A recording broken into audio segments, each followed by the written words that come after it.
Inilah Injil suci menurut Lukas. Para pemungut cukai dan orang-orang berdosa biasanya datang kepada Yesus untuk mendengarkan Dia. Maka bersungut-sungutlah orang Farisi dan ahli-ahli Taurat, katanya, Ia menerima orang-orang berdosa dan makan bersama-sama dengan mereka. Maka Yesus menyampaikan perumpamaan ini kepada mereka. Ada seorang mempunyai 2 anak laki-laki. Kata yang bungsu kepada ayahnya, "Bapa, berikanlah kepadaku bagian harta milik kita yang menjadi hakku." Lalu ayahnya membagi-bagikan harta kekayaan itu di antara mereka. Beberapa hari kemudian anak bungsu itu menjual seluruh bagiannya itu, lalu pergi ke negeri yang jauh. Di sana ia memboroskan harta miliknya itu dengan hidup berfoya-foya.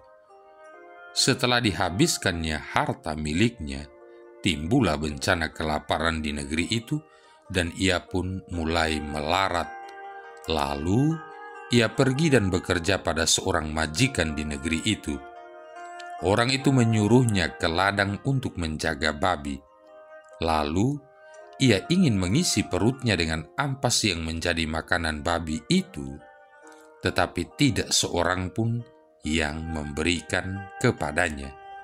Lalu ia menyadari keadaannya, katanya, "Betapa banyaknya orang upahan Bapakku yang berlimpah-limpah makanannya, tetapi aku di sini mati kelaparan. Aku akan bangkit dan pergi kepada Bapakku dan berkata kepadanya, Bapa, aku telah berdosa terhadap surga dan terhadap Bapa. Aku tidak layak lagi disebut anak Bapa. Jadikanlah aku sebagai salah seorang upahan Bapa." Maka bangkitlah ia dan pergi kepada bapaknya. Ketika ia masih jauh, ayahnya telah melihatnya, lalu tergeraklah hatinya oleh belas kasihan. Ayah itu berlari mendapatkan dia, lalu merangkul dan mencium dia. Kata anak itu kepadanya, "Bapa, aku telah berdosa terhadap surga dan terhadap Bapa. Aku tidak layak lagi disebut anak Bapa." Tetapi ayah itu berkata kepada hamba-hambanya, "Lekaslah bawa kemari jubah yang terbaik, dan pakaikanlah kepadanya. Kenakanlah cincin pada jarinya dan sepatu pada kakinya. Dan ambillah anak lembu tambun itu, sembelilah dia, dan marilah kita makan dan bersuka cita. Sebab anakku itu telah mati dan menjadi hidup kembali. Ia telah hilang dan didapat kembali." Maka mulailah mereka bersukaria. Tetapi anaknya yang sulung berada di ladang. Ketika ia pulang dan dekat ke rumah, ia mendengar bunyi seruling dan nyanyian tari-tarian. Lalu ia memanggil salah seorang hamba dan bertanya kepadanya, "Apa arti semuanya itu?" Jawab hamba itu, "Adikmu telah kembali dan ayahmu telah menyembelih anak lembu tambun, karena ia mendapatkan kembali anak itu dengan selamat." Maka marahlah anak sulung itu dan ia tidak mau masuk.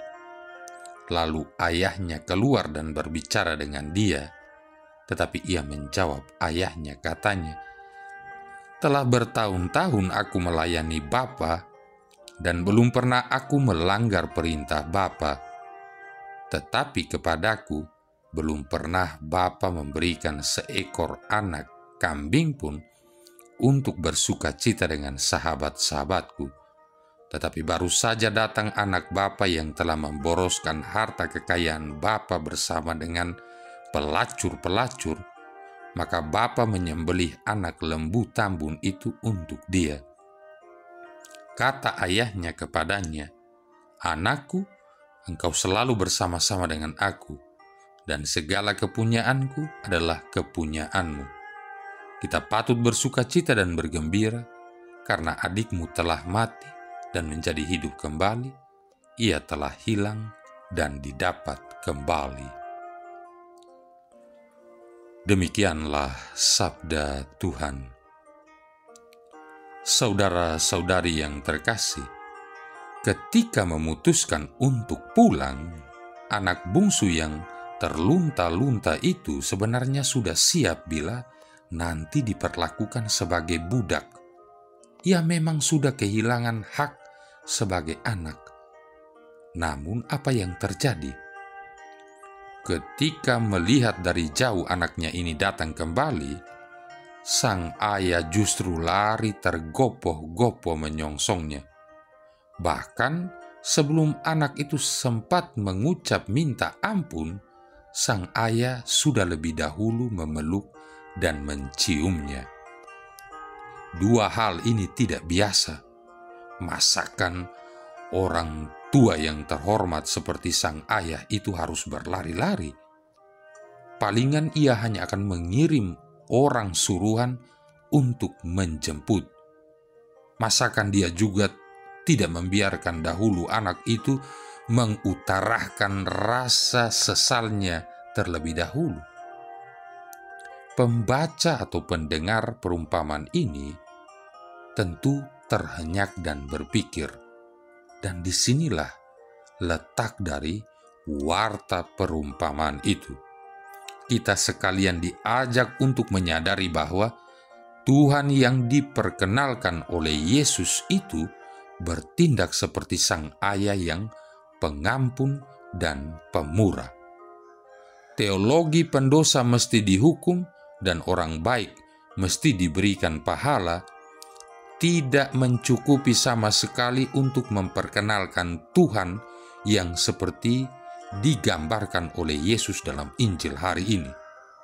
Walau besar daya tariknya, teologi seperti itu tidak pas.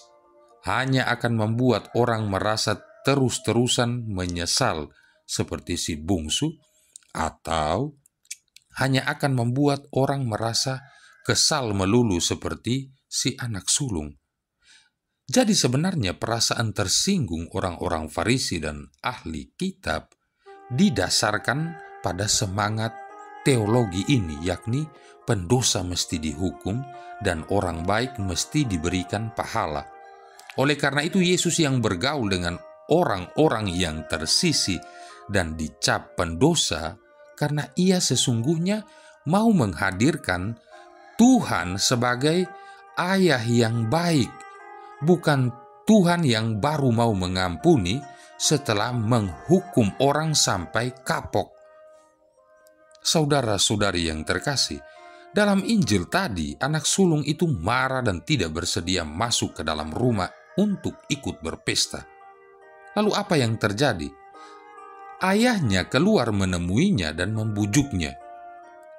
Ia bersikap sama seperti ketika dia menghadapi anak bungsu yang kembali tadi. Ayah itu pergi menemui yang membutuhkannya dan dia tidak menunggu di dalam rumah saja. Namun demikian, si anak sulung tetap kurang senang dan mengutarakan kekesalannya. Dia merujuk adiknya bukan dengan kata adikku itu, melainkan dengan kata anakmu itu. Nadanya sinis dan sangat ketus. Menarik, dalam perumpamaan ini, si anak sulung ini hanya tampil di luar rumah. Tidak pernah ia disebutkan ada di dalam rumah. Anak bungsu yang kembali tadilah yang bergerak dari luar masuk ke dalam. Dan ayah mereka keluar masuk rumah untuk membawa mereka masuk. Jadi pertanyaannya, siapa yang sebenarnya menjadi anak yang sungguh-sungguh? Jawabannya yakni dia yang ada di dalam rumah, bukan di luar rumah. Tetapi ayahnya tidak menegur anak sulungnya. Dia bahkan membujuknya dengan sabar, "Nak," dan kemudian meyakinkan bahwa anak sulung itu selalu bersama dengannya dan seluruh hartanya itu juga miliknya. Dengan demikian, keberatan dan kekesalan anak sulung itu tidak lagi beralasan. Saudara-saudari yang terkasih, tapi ada satu hal lagi yang ingin ditambahkan. ayah itu barusan ketambahan harta baru yang khusus, yakni adikmu yang tadi mati, yang putus haknya sebagai anak, kini hidup kembali dan mau menjadi anak lagi, yang hilang dahulu kini pulang kembali. Dengan memakai kata adikmu, sang ayah sebenarnya ingin mengajak anak sulung itu berbagi harta baru, yakni kegembiraan menemukan kekayaan baru. Sang ayah ini tokoh yang secara lahir batin merdeka sepenuhnya. Ia tidak marah, ia tidak tersinggung, ia tidak menuntut, tapi ia memberi, mengajak, dan bisa berbagi kegembiraan. Kisah anak sulung ini sebenarnya bukan untuk menunjukkan betapa sempitnya pandangan hidup manusia, maka tidak perlu dipakai menuduh-nuduh diri kita sendiri atau orang-orang di sekitar kita.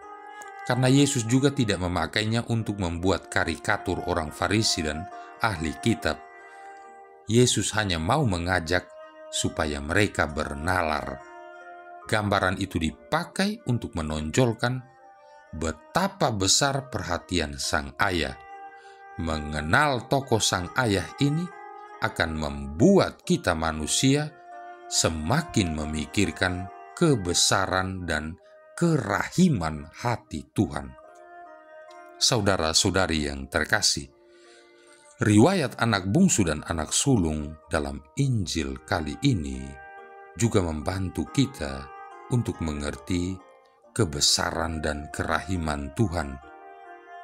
Dia mencintai si bungsu yang berdosa dan mengasihi si sulung yang kaku dan tinggi hati itu. Dia tidak duduk mengadili atau menghukum. Dia itu Tuhan yang tergopoh-gopoh mendatangi orang yang remuk redam hatinya. Tidak tahan dia mendengar orang seperti itu menuturkan penyesalannya.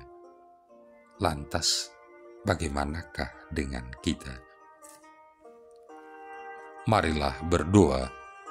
Ya Allah, dengan pengantaran sabdamu, Engkau telah memulihkan hubungan damai dengan umat manusia secara mengagumkan.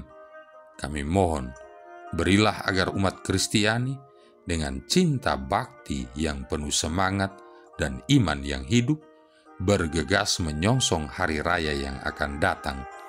Dengan pengantaran Yesus Kristus Putramu Tuhan kami, yang bersama dengan Dikau dalam persatuan Roh Kudus hidup dan berkuasa, satu Allah sepanjang segala masa. Tuhan memberkati kita sekalian, Bapa, Putra, dan Roh Kudus.